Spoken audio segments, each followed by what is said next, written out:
In business, engineer Samuel J. Boateng of Anointed Electrical and Engineering Services, dealers in electric vehicles, EVs, is advocating for a substantial reduction in import tariffs on such vehicles. He believes this will make them more affordable for the ordinary Ghanaian. According to him, the world is rapidly transitioning towards EVs due to their environmental friendliness and economic viability. There's more in the following report. Currently having a feel of the Zero Nano 3 is a complete 100% electric vehicle, and it's been introduced to the Ghanaian market and is cost effective. There is a growing call for the adoption of clean energy as the world grapples with the devastating impacts of climate change. Against this backdrop, many countries are transitioning towards electric vehicles to reduce the carbon footprint in the atmosphere. In an interview with GHOne News, Managing Director of Anointed Electrical Engineering Services, Samuel J. Boateng, urged the government to reduce import duties on electric vehicles to enhance affordability.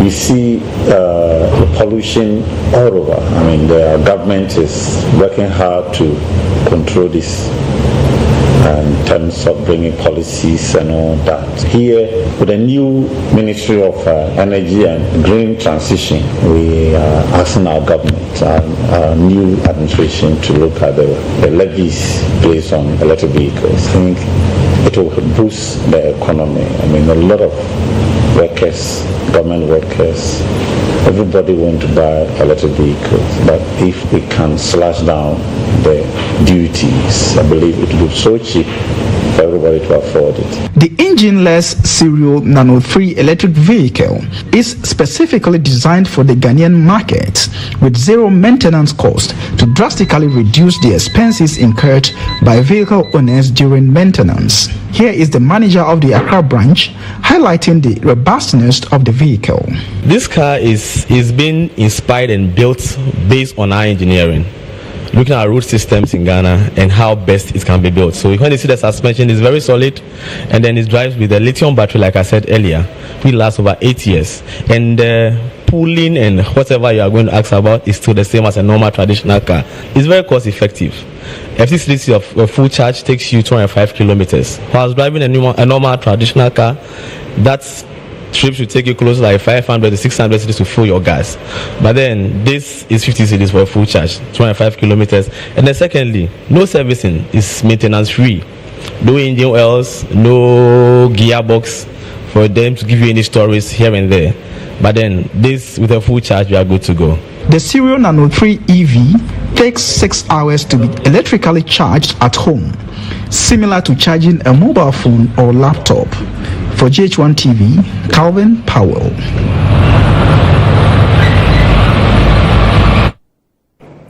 The LPG Marketers Association has served notice it will resist any attempt to implement the cylinder recirculation model, warning of fierce resistance. The initiative, designed to allow customers exchange empty cylinders for filled ones, is part of Ghana's broader energy strategy to enhance affordability and sustainability. However, industry players argue the move will cost 12,000 jobs. Speaking at the 2025 Downstream Dialogue organized by the Chamber of Oil Marketing Companies, Gabriel Kumi, Vice President of the LPG Marketers Association and Board Chairman of the Chamber, vowed to fight the initiative. You know, a new government has just taken over, and the MPA has had a new chief executive. There's a new minister in place. They haven't made any push on CRM.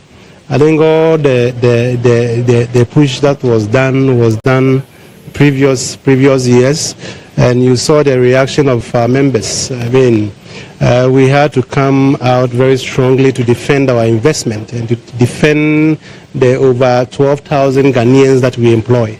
We are yet to engage the new MPA political bosses to see what direction CRM must move. But it's obvious that the old approach has not worked, and it's not going to work.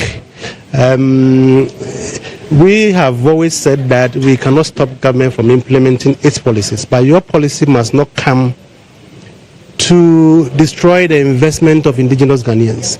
any attempt to push indigenous Ghanaians who have built the industry for over 30 years aside in the name of introducing a policy will be fiercely and fearlessly resisted. That one I must assure you. We are ready to cooperate. We are ready to engage. So at the end of the day, if we are called for any engagement on CRM, we'll be ready to go.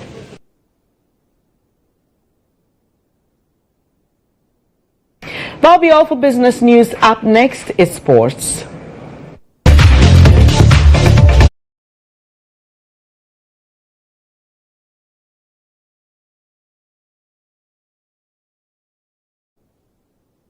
And in sports, now Ghana's coach for under-17, Frimpong Manso, is optimistic he will put together a good team for Ghana.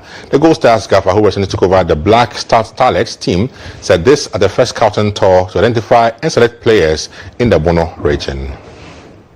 First, I have to say I'm beyond grateful for being selected to the squad for this camp. The ladies, the queens, made it really easy on me. They took me like a family.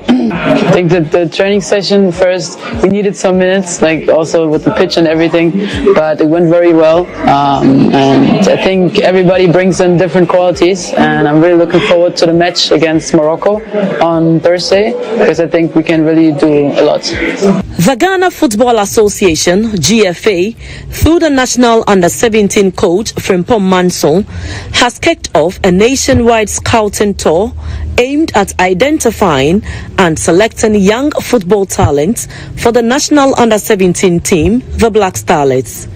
The exercise, covering all 16 regions, commenced in the Bono region with trials held in Sunyane and Techiman, Bono East. Coach Frimpong Manso, who recently took over the coaching role with the team, expressed satisfaction with the turnout, noting the rigorous and competitive nature of the selection process. I think it's been very successful. We started the whole exercise around 8 a.m. There were about 250 players, and then we've screened them all. And so far, I think we have about 20 players so far. So that is the first stage, and this is the first group that we've selected.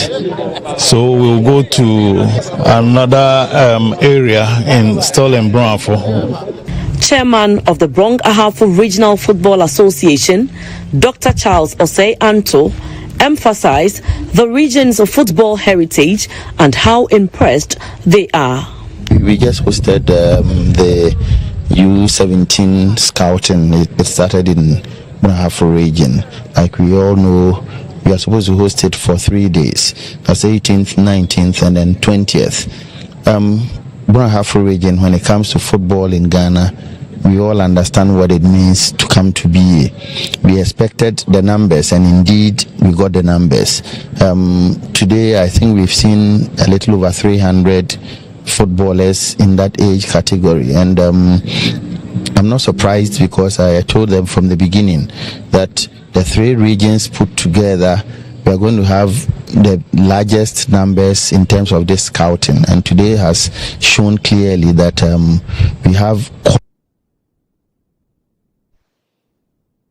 There's a big game on tonight, obviously in the UEFA Champions League. Real taking on City is the biggest game amongst all the games out there tonight in the Champions. That should be it for our sports. Back to you, Bernice, for the rest of the bulletin. Thank you so much, Benjamin. And before we go, news on the international front. As South Africa prepares to host foreign ministers from the G20 countries, U.S. Secretary of State Marco Rubio says he will not be attending. Relations between Pretoria and Washington have been strained under President Donald Trump's new administration. Rubio criticized the country's policies as anti-American. It is the first meeting of foreign ministers from the G20 group of major economies since South Africa took over its presidency in December last year.